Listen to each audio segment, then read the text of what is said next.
Students, in our previous lecture, we discuss about the in previous lectures we discuss about the introduction of powder and their classification.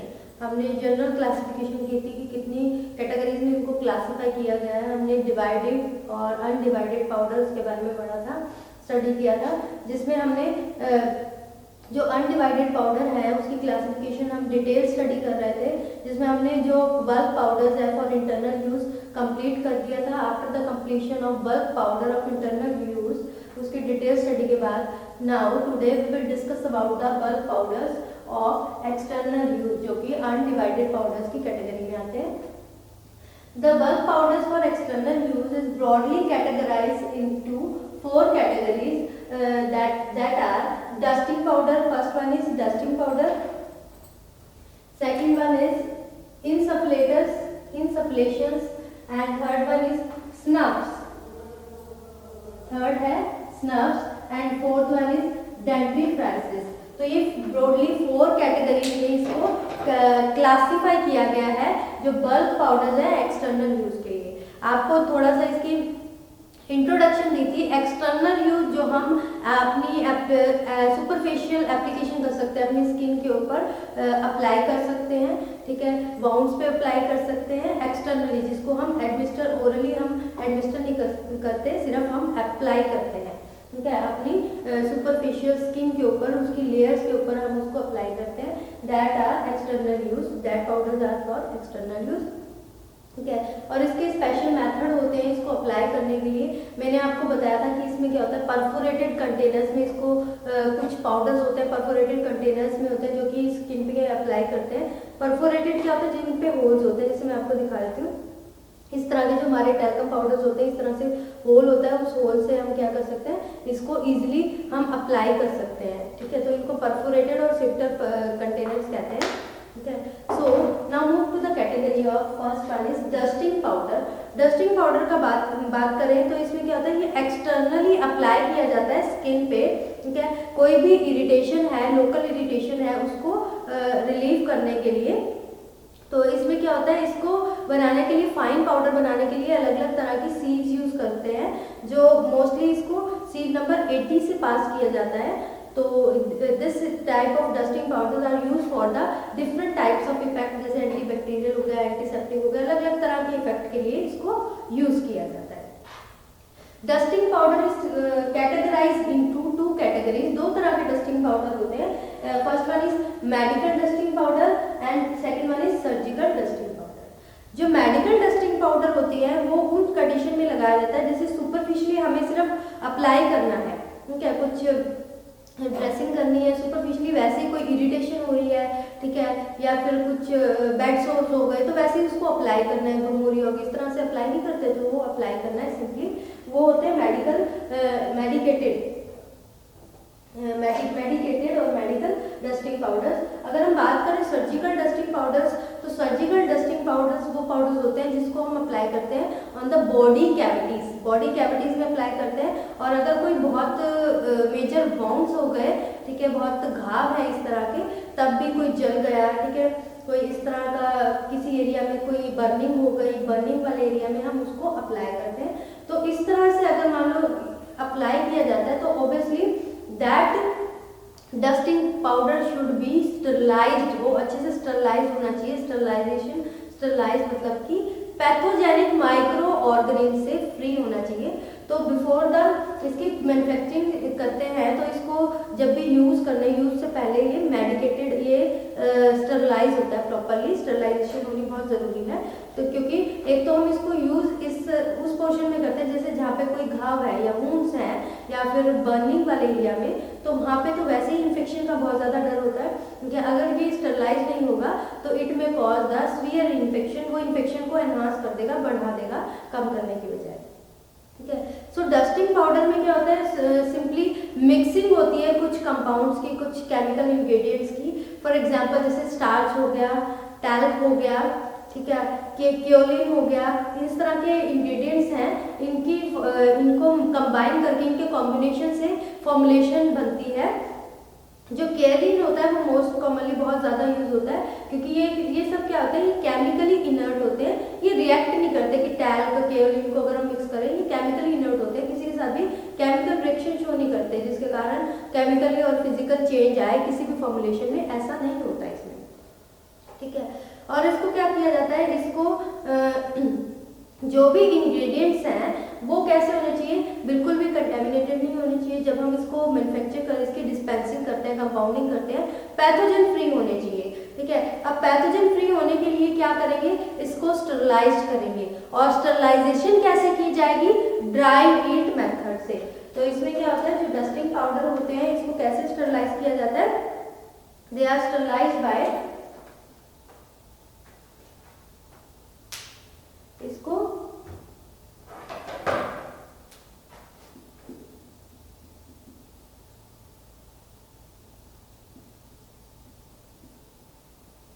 Dry heat method, dry heat method से इसको sterilise किया जाता है, ठीक है। Sterilization होती है इसकी ड्राई हीट मेथड से, इसको स्टरलाइज किया जाता है ताकि ये पैथोजन से बिल्कुल फ्री हो जाए, इसमें कोई भी पैथोजन ना रहे, क्योंकि इसको हम ऊपर तो अपनी स्किन की सुपरफिशियल लेयर पे तो अप्लाई करते हैं, लेकिन कुछ सर्जिकल जो डस्टिंग पाउडर्स होते हैं जो कि कुछ सर्जिकल एरियाज में, जैसे बर्न्स वाले एरिया में या फिर कुछ उस एरिया में अप्लाई करते हैं, कुछ कैविटीज में, जो कि मतलब कि इन्फेक्शन का जहाँ पे ज़्यादा डर रहता है, ठीक है। तो इन्फेक्शन ना हो जाए इसलिए प्रॉपरली स्टरलाइज होते हैं, स्टरलाइज होने बहुत ज़रूरी है। उसके बाद मैं आपको एक दिखा देती हूँ, ये है एक मेरे पास कीटाकोनाजोल डस्टिंग पाउडर है, इस तरह का डस्टिंग पाउडर होता है, ये प्रिपरेशन है, इसका ये कंटेनर है, इस तरह से परफोरेटेड आगे इसके या सिफ्टर टॉप कंटेनर होता है परफोरेटेड इसमें इजीली, ताकि हम इसको अप्लाई कर सकें जो भी हमारे बॉडी पे, जहाँ पे भी जो भी एरिया जहाँ पे अप्लाई करना है हम इजीली अप्लाई कर सकें। ये है कीटोकोनाजोल डस्टिंग पाउडर, जिसकी क्या एक्टिविटी है, ये एज एंटी फंगल भी है, एंटी बैक्टीरियल, फंगल इन्फेक्शन को कम करने के लिए और बैक्टीरिया को की ग्रोथ को इनहिबिट करने के लिए या फिर उनकी ग्रोथ को रोकने के लिए इसको यूज किया जाता है। कीटाकोनाजोल पाउडर होता है, ये डस्टिंग पाउडर है। तो उसमें अब इनके यूजेस क्या होते हैं, डस्टिंग पाउडर किस किस पर्पस के लिए यूज किया जाता है, it is used for as a antiseptic, एक एंटीसेप्टिक की तरह यूज हो रहा है। आपको अभी कीटोकोनाजोल का एग्जांपल दिखा रहा है, फ्लूकोनाजोल होता है, ये एज एंटी फंगल की तरह यूज होते हैं, एंटी बैक्टीरियल की तरह यूज होते हैं, ठीक है। ये एंटी पर्सपिरेंट भी यूज होते हैं, हम टैल्कम पाउडर नहीं लेते, पर्सपिरेंट पसीना जो होता है ना, हमारी पर्सपिरेशन होती है उसको रोकते हैं, ठीक है। एंटी प्रूरिटिक एक्शन भी होता है, एंटी प्रूरिटिक एक्शन होता है मतलब कि इचिंग, जब भी इचिंग होने लगती है तो इनका ये यूज होता है। तो यूजेस ऑफ डस्टिंग पाउडर, अगर हम यूज की बात करें, यूजेस एंटीसेप्टिक, एंटीसेप्टिक एक्शन होता है, एंटी फंगल,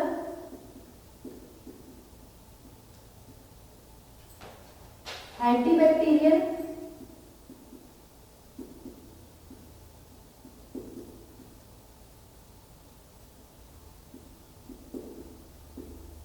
ठीक है। और इसमें क्या होता है, एंटी प्रूरिटिक, एंटी प्रूरिटिक, ठीक है। Antiseptic, antifungal, antibacterial, antipruritic, और कुछ एब्जॉर्बेंट की तरह भी एक्ट करता है, जब जैसे कोई ज़्यादा कुछ ब्लीडिंग हो रही है तो उसके ऊपर लगा दिए तो एब्जॉर्बेंट की तरह भी, एब्जॉर्प्शन का भी इसमें एक एक्शन होता है, एब्जॉर्बेंट की तरह एक्ट करता है। एब्जॉर्बेंट एंड एंटी पर्सपिरेंट, पर्सपिरेशन होती है उसको कम करने के लिए, उसको खत्म करने के लिए, जो उसके कारण बैड ओडर होती है उसको खत्म करने के लिए एज ए एंटी पर्सपिरेंट भी यूज किया जाता है।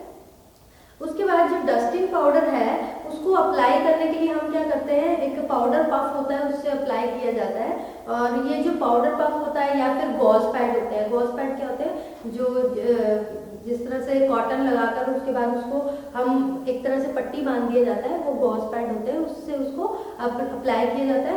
बस ये ध्यान में रखना कि हम डस्टिंग पाउडर जब अप्लाई कर रहे हैं जिस एप्लीकेटर से, चाहे वो गॉज पैड है या फिर वो पाउडर पफ है, वो स्टरलाइज्ड होना बहुत ज़रूरी है। तो this is about the dusting powder, but इसके कुछ डिसएडवांटेज भी है। वैसे तो डस्टिंग पाउडर कोई केमिकल रिएक्शन करता ही नहीं है, क्योंकि इसमें जो स्टार्च है, टैल्क है, केओलिन है, ये सब केमिकली इनर्ट है, ठीक है, तो ये टॉक्सिक नहीं होते, नॉन टॉक्सिक होते हैं। लेकिन अगर बाई चांस किसी इन्फेंट ने इसको इनहेल कर लिया तो it may lead to the pulmonary inflammation, यानी जो उसकी जो रेस्पिरेटरी ट्रैक है वहाँ पे इन्फ्लेमेशन हो सकती है, और it may lead to the very toxicity हो सकती है, उसको रेस्पिरेशन में प्रॉब्लम हो सकती है। तो ये एक तरह का इन्फेंट्स के लिए इनको इन्फेंट्स से दूर रखना चाहिए, क्योंकि ये वैसे टॉक्सिक नहीं है। अगर आप अपनी स्किन पे अप्लाई कर रहे हैं कोई दिक्कत नहीं है, ठीक है, लेकिन अगर इसको इनहेल कर लिया तो इससे पल्मोनरी इन्फ्लेमेशन हो सकती है, ये प्रॉब्लम हो सकती है। उसके बाद अगर मूव करें इसके एग्जाम्पल में, तो इसमें एग्जाम्पल में as a purified talc, starch, zinc oxide and salicylic acid इसकी प्रिपरेशन में यूज होता है। एग्जाम्पल में जैसे प्यूरिफाइड टैल्क,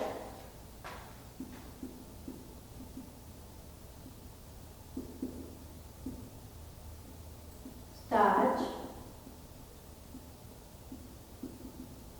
जिंक ऑक्साइड, ठीक है। इसमें जो प्यूरिफाइड टैल्क है वो 50 ग्राम है, starch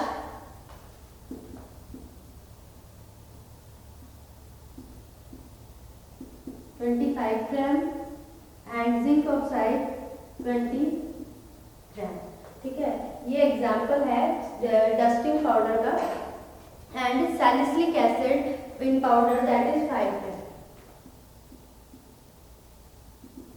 salicylic acid in powder form, ठीक है। This is the example of dusting powder. और एक आपको कीटाकोनाजोल का भी बताया था, इसमें कीटाकोनाजोल है अबाउट 2% वेट बाय वॉल्यूम, ठीक है, and powder base quantity sufficient. सिर्फ इसमें ये है कीटाकोनाजोल है, एंटी बैक्टीरियल और एंटी फंगल है। This is about the example of dusting powder. और इसमें क्या होता है, पाउडर इंग्रेडिएंट्स अगर इनको हमने डिस्पेंस करना है, कंपाउंडिंग करनी है, तो जितने भी इंग्रेडिएंट्स है सबसे पहले उसको पाउडर फॉर्म में कन्वर्ट कर लेंगे, ठीक है। फिर उसके बाद क्या होता है, जो रिक्वायर्ड क्वांटिटी है, जैसे इसमें टैल्क है, प्यूरिफाइड टैल्क है, स्टार्च है, जिंक ऑक्साइड है, सैलिसिलिक एसिड है, इनकी जितनी क्वांटिटी रिक्वायर्ड है उसको वे कर लेंगे प्रॉपर्ली। उसके बाद हम इसको असेंडिंग ऑर्डर में, जो वेट है ना, वेट का असेंडिंग ऑर्डर में इसको मिक्स करेंगे according to the weight of ascending order. फिर उसके बाद आफ्टर दैट उसको फाइन पार्टिकल साइज में कन्वर्ट करने के लिए हम उसको पास करेंगे through the seed size number 85 seed से पास करेंगे। उसके बाद हम उसको दोबारा से शिफ्टिंग करेंगे। शिफ्टिंग मीन्स उसको दोबारा से वो फाइन पाउडर में कन्वर्ट हो जाए दोबारा से, और उसके बाद उसको मिक्स करेंगे। मिक्स करने के बाद उसको शिफ्टेड टॉप कंटेनर में हम इसको ट्रांसफर कर देंगे, ताकि हम इसको एटमॉस्फेरिक कंडीशन से बचा सकें। क्योंकि इसमें क्या होता है, अगर मान लो थोड़ा सा मॉइस्चर, इसमें थोड़ा सा भी पानी या नमी आ जाएगी तो वो खराब हो जाएगा, ठीक है। खराब तो क्या, उसमें लम्प्स बन जाएंगे एक तरह के, ठीक है। This is all about the dusting powders. Now move to the insufflations. Insufflations की बात करें, इंसफ्लेशंस क्या होते हैं, these are the medicated dusting powder. ये भी एक तरह के डस्टिंग पाउडर्स ही होते हैं, but these are used to insert or introduce in the body cavities। Body cavities में इंट्रोड्यूस करा जाता है इसको, जैसे फॉर एग्जांपल नोज में, थ्रोट में, ईयर्स में, इसको बॉडी कैविटीज में इंट्रोड्यूस किया जाता है। मेडिकेटेड डस्टिंग पाउडर ही है ये, with the help of special type of applicator. इसमें एप्लीकेटर होता है, उसको इंसफ्लेटर कहा जाता है, ठीक है। इसमें क्या होता है, इसको इंट्रोड्यूस किया जाता है इनटू बॉडी कैविटीज, ठीक है, विद द हेल्प ऑफ इंसफ्लेटर, ठीक है। ये एप्लीकेटर है, इंसफ्लेटर की हेल्प से इसको इंट्रोड्यूस किया जाता है। ये इंसफ्लेटर्स क्या होते हैं, इसमें कहते हैं ये डिवाइडेड पार्टिकल्स होते हैं, जो कि इस एक एरोसोल की फॉर्म में भी आता है। आजकल क्या होता है, एरोसोल की फॉर्म में, जिसमें कहते हैं प्रेशर से वो पाउडर है हम उसको इंसर्ट कर सकते हैं, ठीक है। उसके बाद इसमें जो इंसफ्लेटर्स हैं उसमें क्या होता है, कुछ प्रॉब्लम्स भी हैं, कुछ डिफिकल्टीज भी आ जाती हैं। वो क्या आ जाती हैं, एक तो इससे ना हम एग्जैक्ट अमाउंट मेजर नहीं कर सकते, क्यों, इंसफ्लेटर एरोसोल की फॉर्म में आ रहा है, जिसमें प्रेशर से हम जैसे जैसे नोज में इंसर्ट करने के लिए नेजो नॉस्ट्रिल आती है, ठीक है, इस तरह से उसको क्या कहते हैं प्रेशर इंसर्ट किया जाता है और जो भी ड्रग है वो इंसर्ट हो जाती है हमारे नोज वाले एरिया में, नोज की कैविटी में, ठीक है। तो इसमें क्या होता है, तो प्रॉपर जितनी हमें डोज चाहिए ना उतनी हम मेजर नहीं कर सकते कि कितनी डोज जा रही है, यूनिफॉर्म नहीं रहती डोज, ठीक है। और इसमें क्या होता है, ये अगर मान लो इसका जो ब्लॉक हो जाए, जो ओपनिंग है जहाँ से इंसर्ट की जाती है बॉडी कैविटी में जो भी ड्रग है डोजेस फॉर्म इंसर्ट की जाती है, वो अगर ब्लॉक हो जाए, ठीक है, कई बार क्या होता है हल्का सा वेट हो गया, थोड़ा सा मॉइस्चर अटेन हो गया तो वो ब्लॉक हो जाती है, तो ये इसके साथ कुछ प्रॉब्लम्स है। आजकल प्रेशर एरोसोल्स की फॉर्म में इनसफ्लेटर्स आते हैं, ठीक है, और ये मेथड बहुत ही ज़्यादा एडवांटेजेस है बहुत। इसमें क्या होता है, जो डोज के ऊपर कंट्रोल कर सकते हैं कि हमें जितनी अमाउंट चाहिए उसके, एक तो यूनिफॉर्म डोज तो मेजर नहीं कर सकते, लेकिन हम जितनी अमाउंट में अपने अकॉर्डिंग उसको कंट्रोल कर सकते हैं डोज को, ठीक है। इनसफ्लेटर्स किस लिए यूज होता है, to produce the local effect, ताकि लोकल इफेक्ट हम प्रोड्यूस कर सके, ठीक है। किसी ट्रीटमेंट जैसे ईयर में इन्फेक्शन है, नोज में इन्फेक्शन है, थ्रोट इन्फेक्शन है, ठीक है, इसमें मोस्टली जैसे एंटीबायोटिक्स है, इसका यूज क्या है, एज एंटीबायोटिक्स होते हैं, ठीक है, सिस्टमैटिक इफेक्ट होती है, ठीक है। तो ये होते हैं इनसफ्लेटर्स, ठीक है। इसमें जैसे नेजोड्रिल होती है ना, नेजोड्रिल भी एक तरह की इनसफ्लेटर है, उसमें ये है कि वो पाउडर फॉर्म में नहीं होती, वो थोड़ा उसमें लिक्विड फॉर्म होता है, नेजोड्रिल की तरह ही वो प्रेशर उसको एक्सर्ट करते हैं, तो वो जो डोजेस फॉर्म है, अगर पाउडर फॉर्म में तो पाउडर फॉर्म में इंसर्ट होगी, ठीक है, लिक्विड फॉर्म में तो लिक्विड फॉर्म में, तो एरोसोल की फॉर्म में आजकल अवेलेबल होती है, इनसफ्लेटर से इसको अप्लाई किया जाता है। उसके बाद बात करें हम स्नफ्स की, तो स्नफ्स क्या होता है, these are also finely divided solid doses from medicament, finely divided solid doses from medicaments, ठीक है, सॉलिड डोसेस फॉर्म होते हैं जिसमें क्या होता है मेडिकामेंट्स इसके अंदर इंसर्ट होती हैं, ठीक है, स्नफ्स के अंदर। इनको क्या किया जाता है, इनहेल किया जाता है, उनमें तो इंसर्ट किया था बॉडी कैविटी में, इनको क्या किया जाता है, इनहेलेशन की जाती है,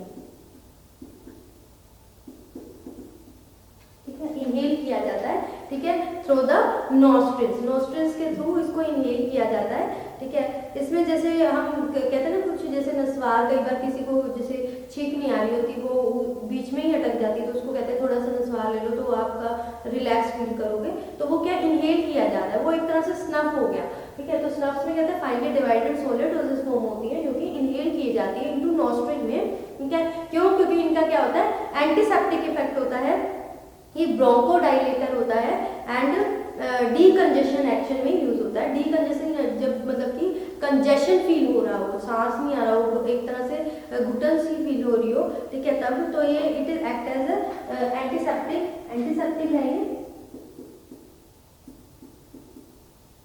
सेप्टिक डी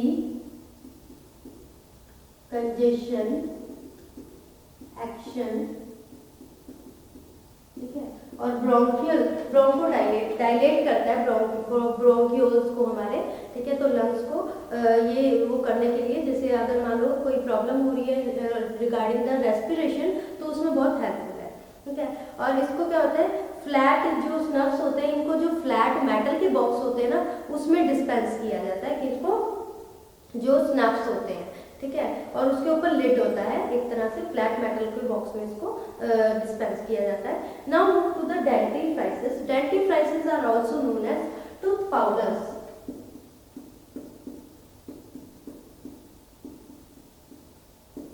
इनको टूथ पाउडर्स भी कहा जाता है, जो आपके दंत मंजन होते हैं, ठीक है, तो डाबर लाल दंत मंजन वो एक तरह का डेंटिफ्राइसिस ही है। किस लिए यूज होता है, जो हमारे टूथ के एरिया है उसके सरफेस एरिया को क्लीन करने के लिए, पॉलिशिंग करने के लिए इसको यूज किया जाता है। इसमें क्या होता है, they mostly contain suitable detergent और सोप होती है, ठीक है। एब्रेसिव सब्सटेंस होते हैं जो कि पॉलिशिंग के लिए यूज होता है, अगर मान लो कुछ भी इस तरह का कोई स्क्रैप वगैरह जमा हुआ है तो उसको निकालने के लिए और कुछ फ्लेवर्स भी होते हैं ताकि हम इसमें जो इसका टेस्ट अगर माउथ में आए तो वो कुछ अनप्लीजेंट ना लगे हमें, कुछ फ्लेवर्स ऐड किए जाते हैं। इसमें क्या होता है, जो एब्रेसिव एजेंट्स होते हैं, एब्रेसिव मतलब कि कुछ भी अगर जम गया, कोई परत जम गई, उसको निकालने के लिए एक तरह से पॉलिशिंग के लिए यूज होता है। दैट आर कैल्शियम सल्फेट, वो होते हैं कैल्शियम सल्फेट, ठीक है, magnesium carbonate and sodium carbonate, sodium chloride, these are the substance जो कि एक्ट करते हैं एज अ एब्रेसिव सब्सटेंस, ठीक है। स्ट्रॉन्ग एब्रेसिव सब्सटेंस होते हैं, इसके अंदर पॉलिशिंग के लिए यूज होते हैं। तो दीज आर द डेंटिफ्राइसेस। इसमें क्या होता है, अलग अलग, जैसे सोप हो गया, हार्ड सोप हो गई, ठीक है, कैल्शियम कार्बोनेट हो गया, सैक्रिन हो गया, peppermint oil, cinnamon oil and methyl salicylate, ये एक तरह की प्रिपरेशन है, ठीक है। इसमें क्या करना है, ट्रिचुरेट करना है सैक्रिन को ऑयल के साथ, मिथाइल सैलिसिलेट के साथ, फिर उसके बाद जब वो प्रेसिपिटेट होने लग जाएगा तो उसमें कैल्शियम कार्बोनेट ऐड करना है, देन सोप ऐड करनी है, ठीक है। रिमेनिंग पोर्शन में बाकी की रिमेनिंग कैल्शियम कार्बोनेट ऐड कर देंगे, उसके बाद फाइन सीड से पास कर देंगे। This is the method of preparation of the example. इसमें हार्ड सोप लिया है हमने, स्टैक्निन लिया है, सैक्रिन, सोडियम, पेपरमिंट ऑयल और मिथाइल, ये कुछ फ्लेवरिंग एजेंट है, कुछ एब्रेसिव एजेंट्स हैं, तो ये इनके एक्शन होते हैं। That is about the dentifrices. तो this is about the drugs जो कि बल्क पाउडर्स हैं फॉर एक्सटर्नल यूज। इसमें हमने पढ़ा डस्टिंग पाउडर्स आ गए जो कि दो तरह के होते हैं, मेडिकेटेड एंड सर्जिकल। उसके बाद हमें इसकी किस तरह से स्टरलाइज होने चाहिए, पूरे क्या क्या यूजेस हैं, एंटीसेप्टिक, एंटीफंगल, एंटीबैक्टीरियल, एंटीप्रोटिक यानी इचिंग से रिलीव करता है, एब्जॉर्बेंट की तरह भी एक्ट करता है। इनसफलेशन जो बॉडी कैविटीज में, ईयर, थ्रोट, नोज में जो कि इंसर्ट किया जाता है विद द हेल्प ऑफ इनसेफ्लेटर्स की हेल्प से। स्नफ्स होते हैं जिसको इनहेल किया जाता है, फाइनली डिवाइडेड पाउडर्स होते हैं, इनहेल किया जाता है, सॉलिड डोसेज फॉर्म है।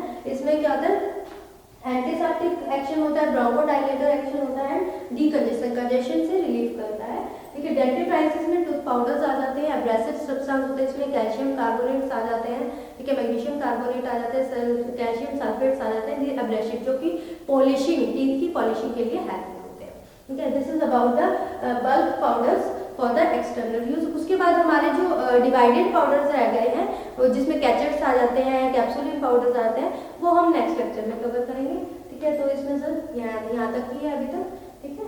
Thank you students.